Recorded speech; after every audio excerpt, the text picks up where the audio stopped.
जय शिवराय मित्रांनो, स्वागत आहे तुमचं आपल्या नवीन व्हिडिओमध्ये। तर मित्रांनो, आज वनीकरण कुमटे येथे दत्त जयंतीनिमित्त भव्य दिव्य एक दुसरा एक बैलगाडा शर्यतीचे मैदान पार पडले।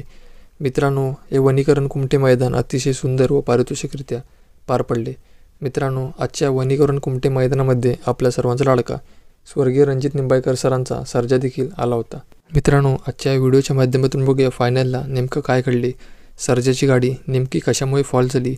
तर मित्रांनो, आजच्या ह्या वनीकरण कुमटे मैदानामध्ये फायनलचे चिठ्ठे काढले गेले आणि फायनलच्या चिठ्ठ्यानुसार आपल्या सर्वांच्या लाडक्या सर्जाची व पक्षाची गाडी ही तास क्रमांक 3 मधून लागली होती। मित्रांनो, फायनलचा फेरा सुटला। आपल्या सर्वांच्या लाडक्या सर्जाची व शंकरची सुट्टी खूप सुंदररित्या झाली होती। मित्रांनो, आपल्या सर्वांचा लाडका सर्जा व शंकर फायनलमध्ये खूप सुंदररित्या पळत होते, मात्र कालांतराने तोंडावरती सर्जाची व शंकरची गाडी फॉल झाली।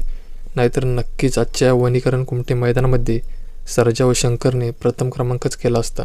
पण मित्रांनो, आपल्या सर्वांनाच माहिती आहे, सर्जाला तोंडावरती जबरदस्तीरित्या गॅस लागतो, त्यामुळे सर्जा तोंडावरती वाढूनच पळतो। पण मित्रांनो, जर सर्जाला ड्रायव्हरने हातामध्ये ठेवले असते तर नक्कीच गाडी फॉल झाली नसती। कारण मित्रांनो, सर्जाचा स्पीड कुठेतरी शंकरला झेपला नाही, त्यामुळे शंकरने गाडी दुसऱ्या तासामध्ये ओढली।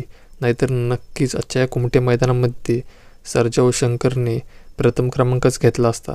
तर मित्रांनो, काही हरकत नाही, कारण खेळ म्हटला की हे सर्व प्रकार घडत असतात। तर मित्रांनो, यावर तुम्हाला काय वाटते ते मला कमेंटच्या माध्यमातून नक्की सांगा आणि चॅनलवर नवीन असेल तर चॅनलला सबस्क्राईब करा आणि व्हिडिओला लाईक करायला विसरू नका।